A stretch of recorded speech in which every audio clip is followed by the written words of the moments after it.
Nairobi. It's 9 after 7 o'clock, and here we are into the second hour of Kenya's biggest conversation this Wednesday. I know it's a little bit gloomy outside. It might rain, but hey, with the rain comes something, isn't it? As we say.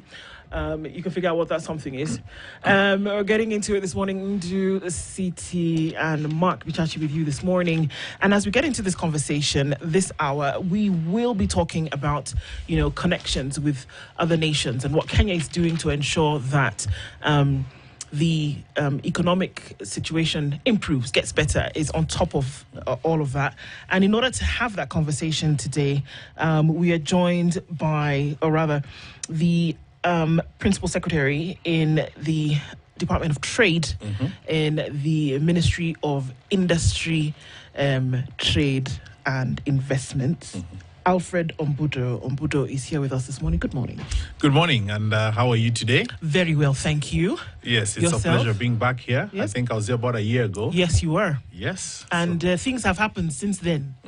And some of those things we'll be discussing today. Yes. But it's good to have you here all the same. Thank you. Big ticket department that you're in, and stuff that is necessary for Kenya to be able to get it up a rung or two. So those are some of the conversations that we'll be having. Yeah. But CT wants to welcome you with today's proverb. Yes. And so we're going to get you to work as though you don't already have enough. And you can tell us what that proverb means to you and how you would interpret it. Fair enough? I'll try my best. That's all we can ask. Yeah. Okay. Our proverbs for the whole of this week come from the United Republic of Tanzania. A fruit tree that grows in a dung heap will certainly blossom. A fruit tree that grows in a dung heap will certainly blossom. Well, my interpretation of that is that from not so glorious or from difficult circumstances, that is what creates the conditions for things to grow and become better.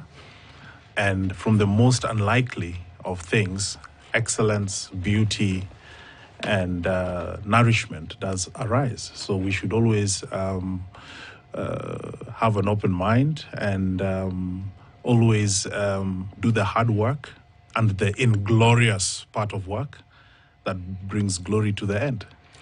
Now, we are going to actually ask you to be a consultant when it comes to interpreting proverbs. Maybe that's a retirement, retirement plan. So, you don't have to think about what you'll do later. That's already sorted. But I need to get my first contract from him.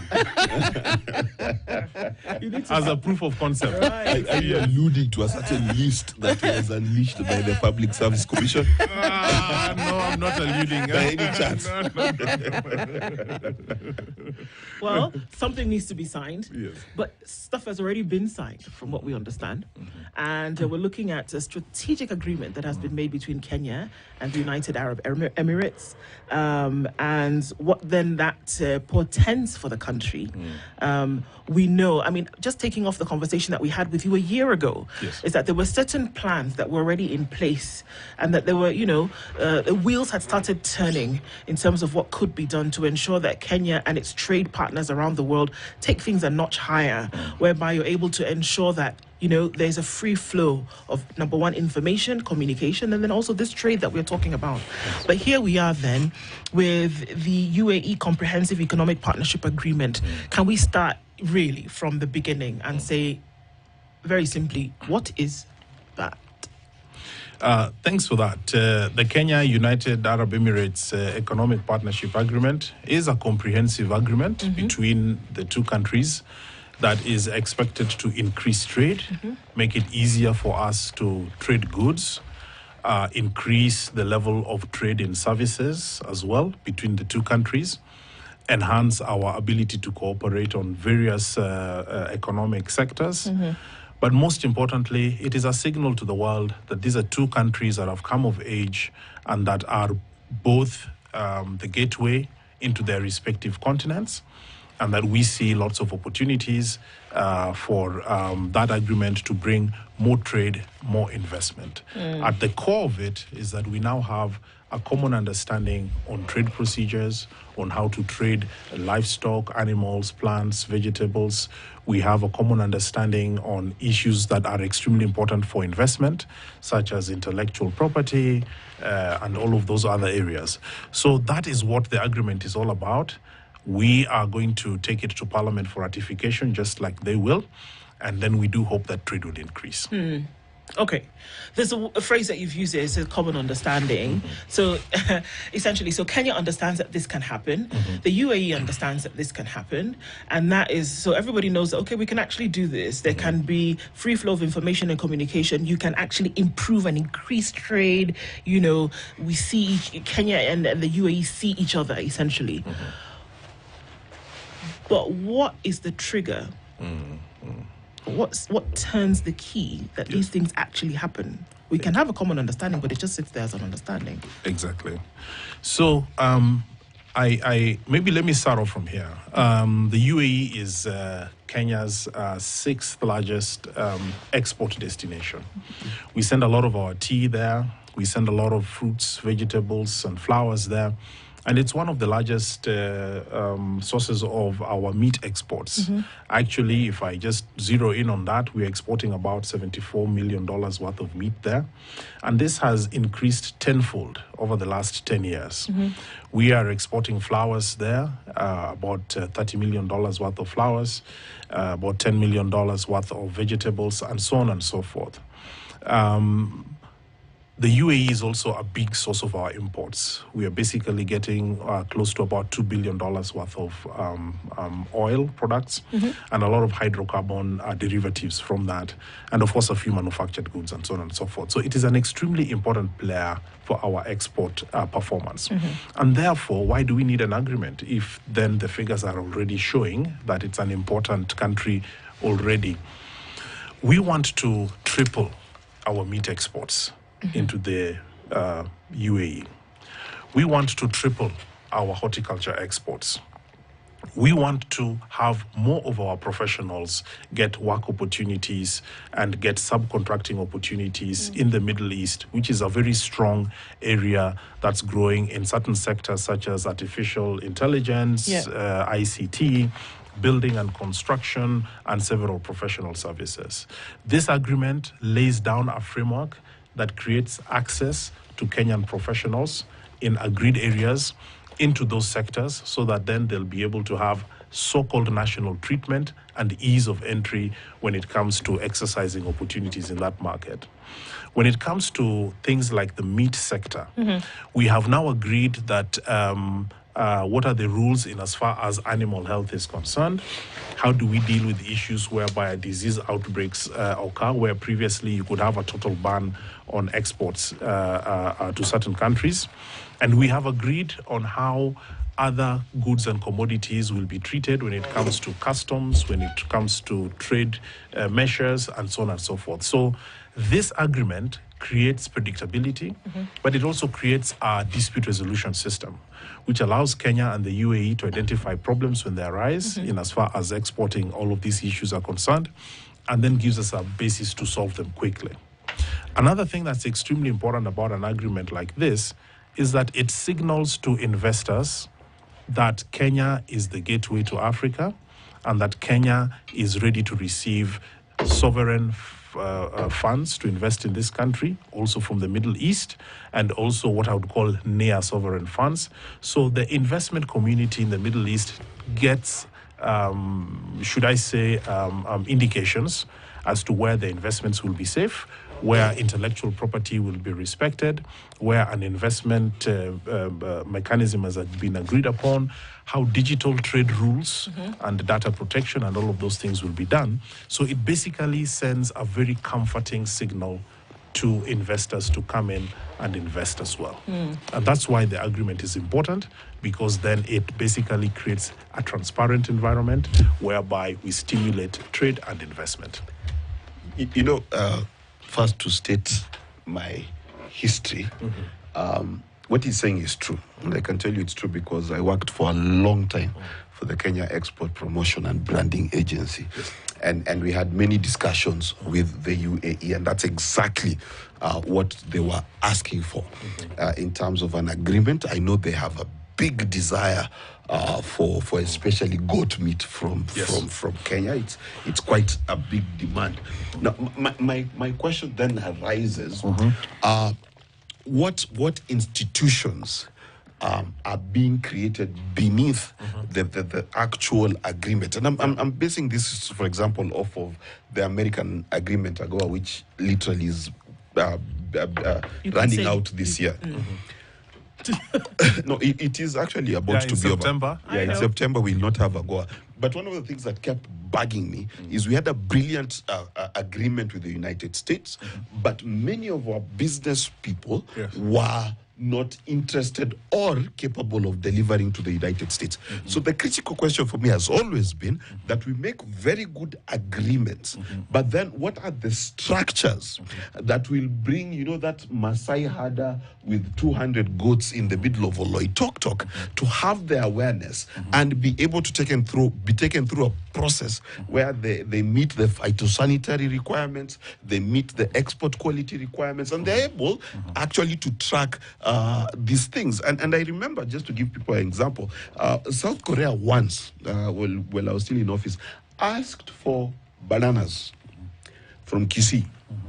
And we couldn't supply because every farmer had a different way of growing his banana, so we couldn't standardize. So my question is, agreement is good. I've gone through it. I think I don't even want to poke holes in it. My question is, what are we doing for the common Mwananchi to be able to chip in? Because there's a kid somewhere who's just left school. He's looking at his 5 goats and he's thinking, is this my ticket out of poverty? Very, very important question. I mean, trade agreements are designed so that they can be utilized. And if they're not utilized, then it's not worth the effort. One of the key things, just starting off with the United States, is that we are now exporting about $500 million into the United States. And if you look at the data, coming up with market access through AGOA really helped create this. We didn't have much of an exporting textile and garment sector before AGOA. We weren't exporting much of cashews and macadamia before AGOA, and leather and so forth. And even now, we have very strong opportunities around our tea sector. We take it that people take their tea warm and with milk, but the Americans take it cold and with the fruit flavors as a sports drink drunk by young people. So trade agreements open new markets and it creates new opportunities for new sectors to arise. Now, into the UAE, you've asked a very fundamental question. I like the fact that you say, how does this change the life of a herder that has 5 goats? Yes. It's probably very difficult for somebody like that to directly engage in the export market. But what we are doing is that because we have now created demand for our meat products, particularly for the small animals, we are working on improving aggregation. We are building county aggregation and investment parks, which basically will allow that small herder with 5 goats to basically take their goats for proper slaughtering, for proper flaying of the hide, and for aggregation and cold storage facilities to be done. So some of the counties are looking at the livestock sector as what they will do for the county aggregation parks. Now, once we are able to do better aggregation through that and other initiatives that we are doing, then you have small players being able to participate in the export sector, even if they are not directly engaged in that. So that is an example of some of the activities that we are doing to promote this, the county aggregation and industrial parks. We are also doing a lot of business development for mid-sized exporters that want to understand what are the export procedures, how do you sign a contract internationally, how do you deal with currency fluctuations, and so on and so forth. So that is also a second thing that we've done. One third thing is this: before we get into signing a trade agreement and getting into the negotiations, we thoroughly study that market. We thoroughly study the opportunities that are there, and then we develop tools to enable us to work with exporters. Let me share some very specific examples in the context of the UAE. We looked at the meat sector there. We realized that the UAE is importing about $2.5 billion worth of meat annually. We realized that about $1 billion of this is coming from Brazil, mostly cows. And we also realized that India, Pakistan, and New Zealand are also supplying a lot of this. Kenya is one of the larger suppliers there, maybe at about $80 million. We also then studied the retail sector and how this is actually distributed in that country. And so we learned a few things. We learned, but even before I get into the retail sector, we learned that the port of Jebel Ali in the UAE, and if we go outside the UAE to Jeddah, are mostly the two main ports whereby at least $120 million worth of our meat is getting into through those ports, whether it's through live animals or meat products. Now, we then understood who are the players, who are the importers, what are the terms, what are the issues that our importers are facing. We, for example, were not able to maintain successive orders once they were there. Then we went on to understand how is the retail sector working. We realized that in the UAE, Spinneys supermarket is serving a certain clientele, mostly the expatriates. We have Union Corp that basically is providing subsidized shopping services for Emiratis, Lulu's, Carrefour, and all these others. And we spoke to the procurement managers in all of these retail sectors. We even sent out a team that visited over 500 outlets. So we understand right down to that display section that displays meat, whereby we could see Pakistani meat and its price, Kenyan meat and its price. We understood the volumes and we understood how this is all sold. We then even went into the what you call the hotels and restaurants and cafes chain, and understood the preferences that market has for those products. How much fat do they need? What is the age of the animals that they need? We keep on exporting animals that are older than they need, and so on and so forth. So without getting too much into a rabbit hole, we have now understood this market to that level of detail that then enables us to work with our exporters to supply, for the contracts to be done properly, for us not to supply overage animals, for us to do the right cuts, for us to focus on the right animals, which is mostly sheep and goats. We have realized, for example, that there isn't too much opportunities around the exporting of chicken, for example, because about half of all the chicken they consume today are produced locally, and so on and so forth. So we are actually having a lot of work that goes before we sign a trade agreement in order for the export volumes to arise. Okay. Just one quick question. Sorry, I'm very keen on this because I was actually involved in Expo 2020 and we had long conversations. And I must congratulate you because in my checklist in my head, you've hit almost 90% of them. Now, the 10% is that for a while, there were dubious businesses that had actually, not on the Kenyan side, by the way, for once, Kenyans were innocent, but on the Dubai side, where Kenyans would supply. And then the guys in Dubai will be like, what are you on about? We never saw this particular agreement.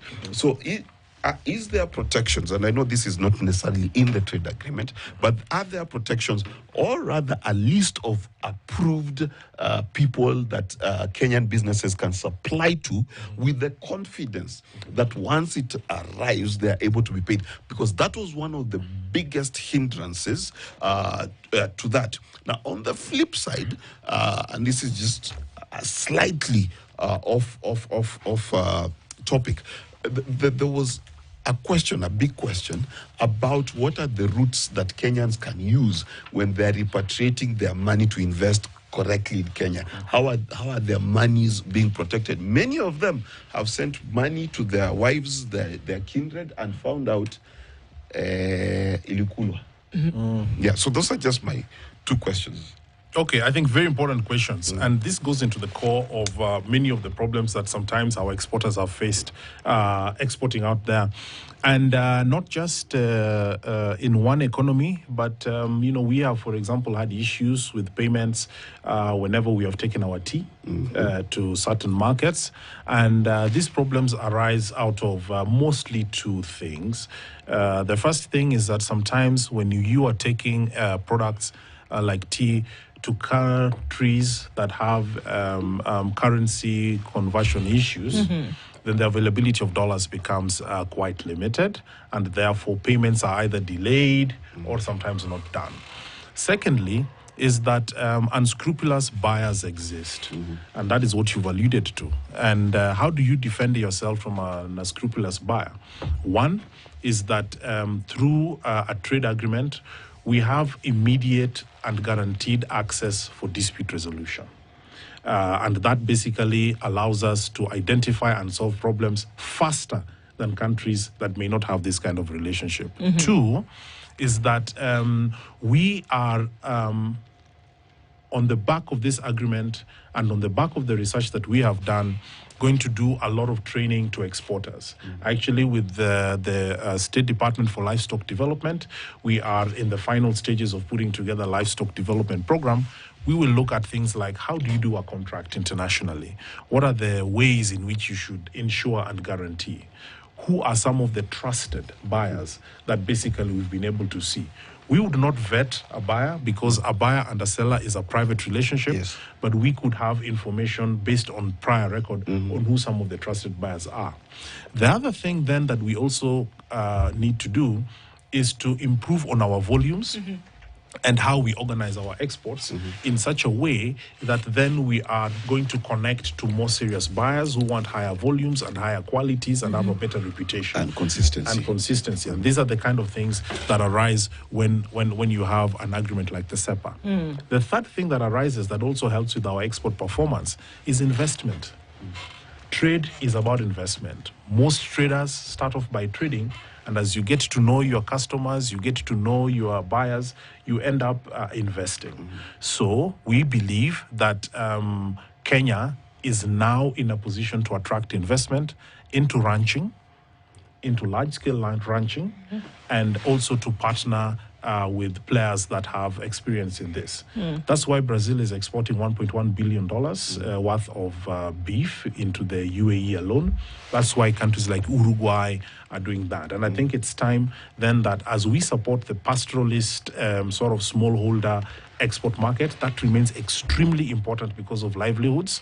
But then we should also build volumes and bulk by getting into the ranch business. Indeed. Let's take a break on that point because I think there's a lot then. When we have these agreements on an international, you have the bilateral agreements on an international level, then there's a lot of work to be done at home. And that's what gets you, a leg up with the work that you do at home, because you can have the agreement, but you don't activate it here. Then I guess the next part of that is to find out, so what are the activations that are happening here to ensure that, number one, you deliver, and then number two, that Kenya continues to present itself as a country that's open for business. So let's look at that. We are joined by the Principal Secretary in the Department of Trade and under the MITI. And Alfred Ombudo is having that conversation with us this morning. And let me remind you that even for those here in the country who sometimes say, okay, so how can we marry skill and talent with opportunity? The KCB Foundation under the 2G Ajiri program is reminding us that, you know what, you can have an opportunity age between 18 and 35. You have an opportunity to join a 6-month program which allows you to garner skills in very many areas: construction, electrical engineering, journalism, in terms of photographs, in terms of photography, beauty and fashion design, all sorts of things that could give you the required skills to ensure that you can then now get into a place where you open your own business, or you now are able to link with those who would be able to give you a job. And the 2G Ajiri program then connects you with the toolkit, sometimes micro grants, and you have an opportunity to then get into the job market. 1 million people enter into this market every year. And so far, 150,000 people have been trained. It could be you. More information, KCB Foundation /Tujajiri. You can find all of that information there. Good morning. It's 27 minutes to 8. We continue after the weather and traffic.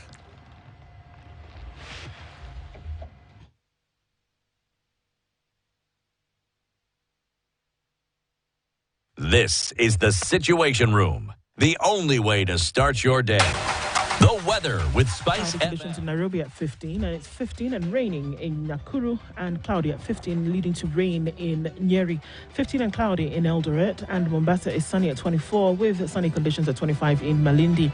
19 and cloudy in Kisumu, and we're looking into cloudy conditions at 19 in Kakamega. Kampala is mostly sunny at 20, and Dar es Salaam at 27 is cloudy. 14 degrees and sunny conditions in Johannesburg, while at 26, I beg your pardon, it's sunny in Mogadishu. Our trade, let's open it up a little bit, and then, like you say, well, not a little bit, because you want to triple. If you're doing $74 million. Of meat and $30 million of horticulture and $10 million of vegetables, you want to triple that in the next, however long. Then there requires to be, on this side in Kenya, the adequate infrastructure, communication, resources put behind, because it's not going to miraculously happen. You can't just wish it into existence.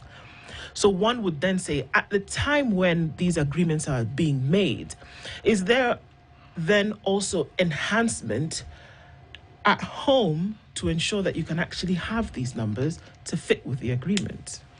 Extremely important. One of the things that needs to be done anytime that you've opened market access to new markets for new products is that people need to know. Over the last 1 month, for example, we have been to Kisumu, Eldoret, Machakos, Isiolo, Mombasa, Kajiado, and several other places to, for example, speak about the opportunities created by another agreement called the EU Economic Partnership Agreement, which we had occasion to speak about last year. And essentially what we were doing was sharing information, working with the Kenya Association of Manufacturers, with the Avocado Society, with the Kenya Flour Council, and with all those private sector players to reach out to their members and to talk to them about what are the opportunities we are seeing, what are the products that they are able to export based on our strengths as a country, what are the export requirements that they need to be able to adhere to, what are some of the trade financing measures that currently exist, and basically also to have them think differently about the fact that participating in exports is not such as difficult an issue as sometimes it may seem. So lots of outreach has happened, and in this kind of case, we shall also be doing lots of outreach for this particular agreement. We will reach out to those in the livestock community. We will reach out to them so that then they'll be able to aggregate, make sure that the animals are vaccinated, make sure that the animals can be aggregated, make sure that we talk about the importance of doing very sanitary and clean flaying of animals, and that basically improves their prices and so on and so forth. In the agriculture sector or the non-meat sector, which is the fruits and veggies and flowers, we'll also get into that. But there are lots of other activities that the State Department of Trade is already doing to show up our export performance. And I'll share some examples. Together with State Department of Industry and Investment, we are finalizing the first stages of the county aggregation and investment parks, which will provide lots of space and lots of aggregation for various commodities. And we are working quite closely with the Council of Governors that they shall be able to have these up and running. Secondly, is that we realize that we need a multi-commodity exchange in this country. A few of the crops that we have already have established methods of getting to market. For example, tea and coffee and so forth. But for a vast majority, we don't. So over the last year, we have actually worked with over 15 banks, Family Bank, ABSA, KCB, Equity, some of the government financing institutions as well, to agree on what it will take for them to actually improve lending to the agricultural sector through the commodities exchange. Okay. And we worked on this with the World Bank Group and the International Finance Corporation. We have also worked to also ensure that our warehousing in this country can be of a standard whereby the commodities, particularly food commodities, are not getting spoiled. Don't forget that we're losing close to 40% of everything that we harvest. We want to bring this down maybe to less than 10%. So the warehousing receipt system is also agreed to between us and about 15 banking institutions, warehouse operators and so forth, so that we now have a common understanding what is the design of a warehouse that can be used for agricultural commodities. What should a warehouse operator be having an ability to do, and how do we connect that to the commodity exchange so that banks are now able to provide financial services when I take my 5, 10, 15 bags to a cooperative society, maybe in soy constituency, like there's one called Mateng, which is there.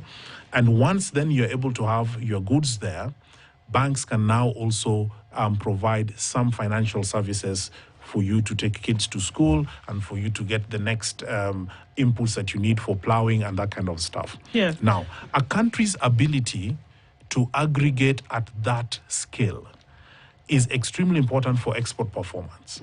Because if we're going to, for example, take pulses to India, whereby we get lots of orders from, if we are going to be able to aggregate tea and other products in a way that sort of gives speciality to it, then aggregation is extremely important. And that is something that we have done with the warehouse receipt system and the commodity exchange. We should be launching them in just a few months from now. Okay. That is actually excellent news, because the warehouse receipting system is one of the things that was the biggest hindrance. Not only in terms of exports, because you need to export in quantities that are frequent and the quality is the same, and then the farmers need to get a good price, and that also gets rid of middlemen. I'm so happy. So you've answered two of my questions with that answer. So far, you're doing very well. Thank now, you. The other question is, one of the biggest exports to the UAE from Kenyans is in terms of the service industry. Yes. Right. I think Kenya, in service industry, we are actually in a surplus.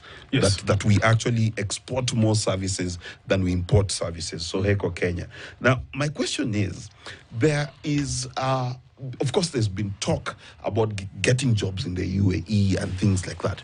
But as you talk to young people, the biggest challenge actually is that they want to access remote work. So they're not necessarily looking for a passport to go to the UAE or America, or wherever it is. But the problem is that we don't have agreements, perhaps with the countries in terms of where they can source the work from, agreements in terms of how these young people can get the actual jobs, because sometimes the jobs are geo-locked and they need to use VPNs and things like that. There is billions of dollars, literally, that young people are crying for without necessarily exiting our country. How is the ministry or your State Department dealing with the difficulties in receiving money, registering, and be considered as valid online service providers for this country? And you can look at countries like India, and I forget which other Asian country, which basically makes about $6 billion a year on just allowing its citizens to work remotely for American, British, and UAE companies. Actually, what you raise is extremely important. The services sector is a huge driver of both our domestic economy and also our export economy. Yes. Sometimes we just can't see it, because you can see goods being exported. Whenever you see pictures or infographics of trade, you see containers and trucks and cranes and laboratories and that kind of stuff. You basically see the part of our export sector that is the goods side. What you do not see and is hidden is our services sector. It's big. But look at the data. We are exporting just about $7.2 billion worth of goods. But we're exporting $5.5 billion worth of services. Yes. And even in 2002, we exported about $6.9 billion. What is that telling us? It's telling us that the services sector is an extremely important part of our overall export performance. In fact, as you correctly say, we are exporting more services than we are importing services. So we're exporting 5.5 billion, we're importing 5 billion. So we are a surplus country when it comes to services. On the goods side, we have a deficit because we are exporting $7.2 billion worth of goods and importing about $18 billion. Okay. So we have a deficit of about 11 billion. Now, what then are we doing to ensure that we grow the services sector? The Ministry of ICT, ourselves and other players, we all have something to do, our TVETs, our education services, and so forth. You have often seen His Excellency the President make references to a young man, I believe called Brian, who is able to get into the gig economy, use his phone, and make money using this. What have we done to ensure that we have several brands in this country? The Department of ICT is basically doing Jitume laboratories and several other capacity enhancements so that internet and those kind of services are available to people outside Nairobi and all over the country. Our TVET and our Ministry of Education is placing lots of emphasis on education on ICT as a subject that basically needs to be done. But at the Ministry of Trade, we have also analyzed what other countries have done in order to grow both their services sector and also their digitally delivered services sector. And when we look at the world today, we see certain strong markets, and I'll share some specific examples. If you look at the EU is a 13 trillion euro market economy with 27 countries. If you look at the demographic profile of the EU now, it's a society that's having a lot more older people now. Businesses are increasingly starved of young people that are able to work across the economy. And that creates a very unique opportunity for countries like Kenya. We are able to digitally deliver services, be it in the accounting side, on the legal side, on the ICT side, and so on and so forth. And this then has become a key area that we are pursuing with the Economic Partnership Agreement with the EU. We are currently undertaking an analysis in partnership with the World Bank Group and the Ministry of ICT to understand where the task orders are coming from, to understand what sort of services are needed in this area, and then work backwards with our private sector to deliver this. We also licensed Kenya's first special economic zone that is focused on services. And this also represents our vision that the services sector is providing lots of opportunities for our export performance.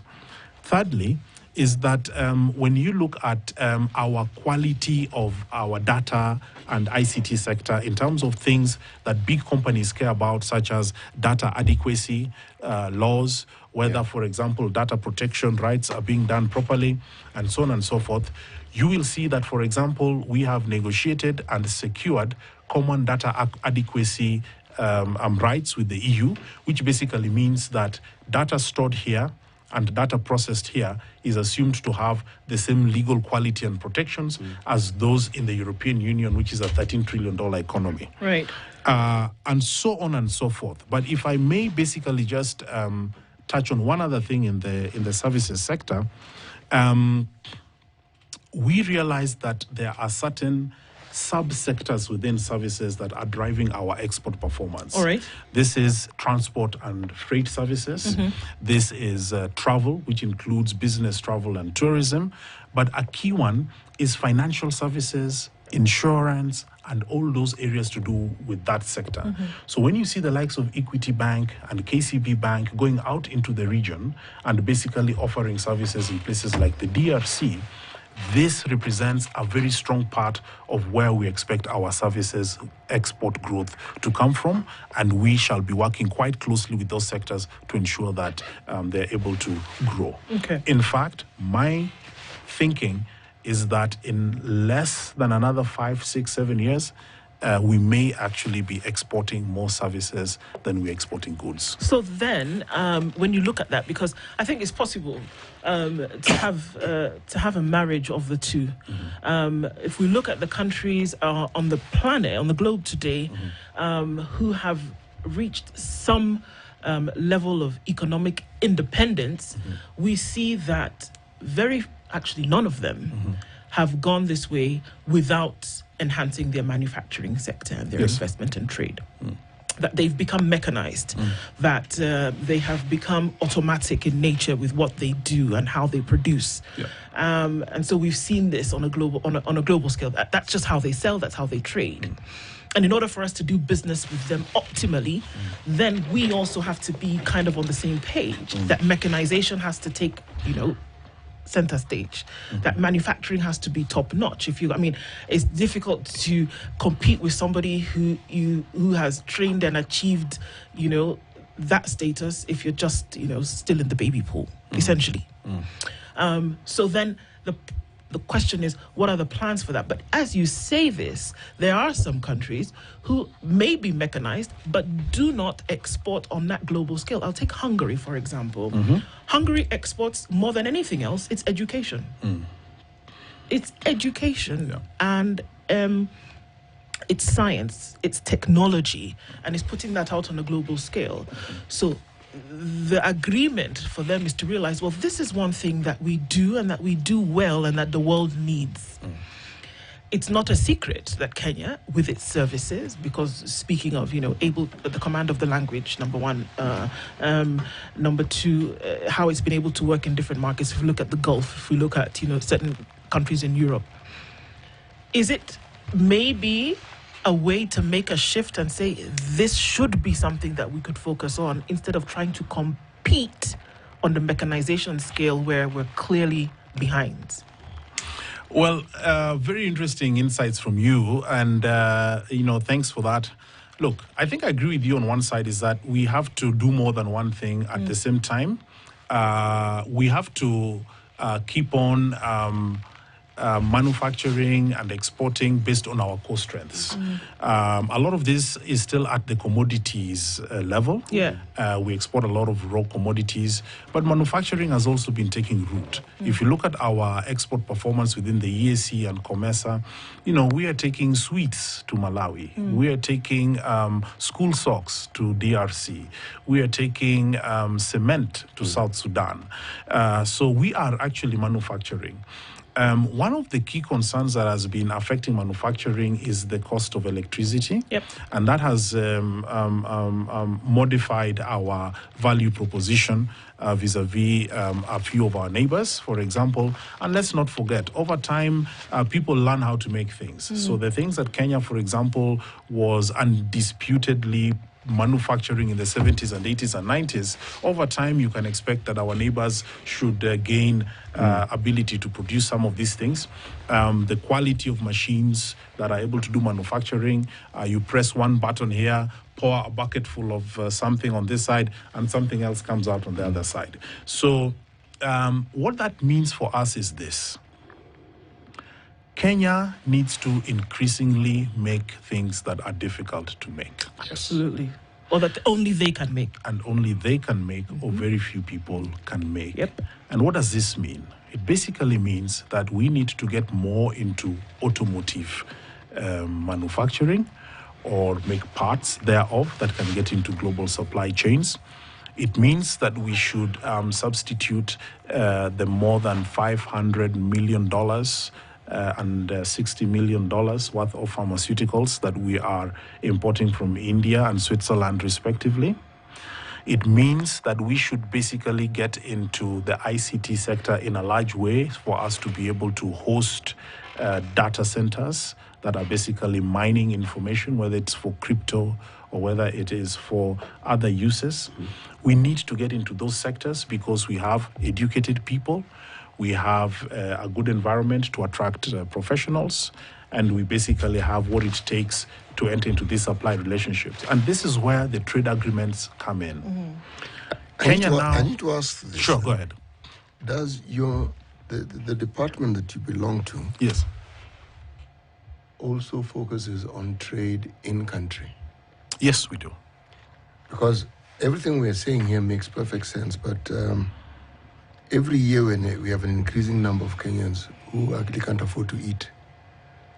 Well, food inflation has gone down significantly over the last 2 years. We have done a very major fertilizer program that has brought the cost of food down. Yes. And the CPI Yes. on food is down.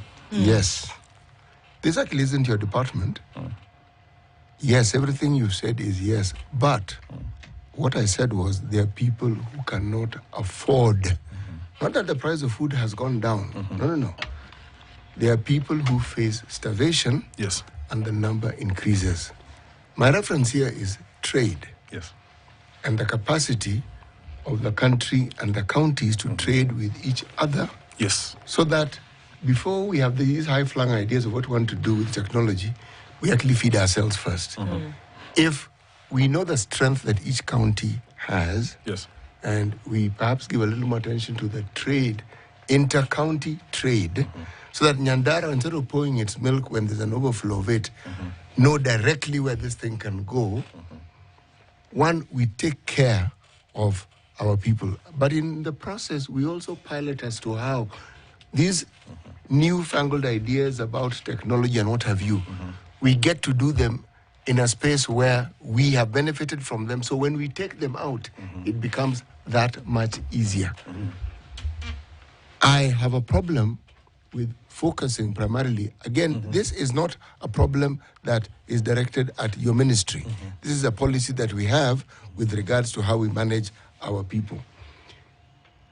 When we focus on doing things which bring us money and the fundamentals of simply looking after the basic livelihoods of our people, and this is where department comes in. Your department can help in ensuring that this actually works so that all these things that our people do and produce can actually help other parts of the country where such things are not produced, and so the trade is actually enhanced.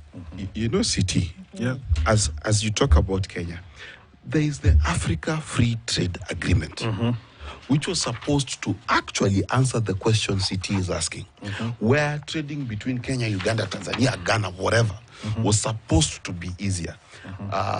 Where are we on that? And because time is also going, AGOA is about to end, which I know a lot of the textiles and whatever, which hire Kenyans, tailors and things like that in our special economic zones. What is going to happen with that? Okay, thank you so much. Let me start off with what CT basically talked about. External trade gets a lot of attention granted because it involves our relationships with other countries. We talk about foreign exchange and so on and so forth. But you're right. The basis for that is to ensure that our domestic trade is also working properly and that we need to solve the problems that are confronting that sector. In 2012, we devolved trade as a function to the counties, and therefore we now have 47 partners that we are working with to ensure that trade works well at the domestic level.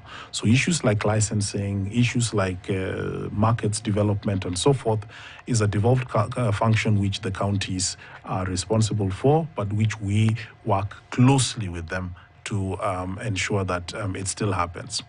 What are some of the things that we're doing in the domestic space?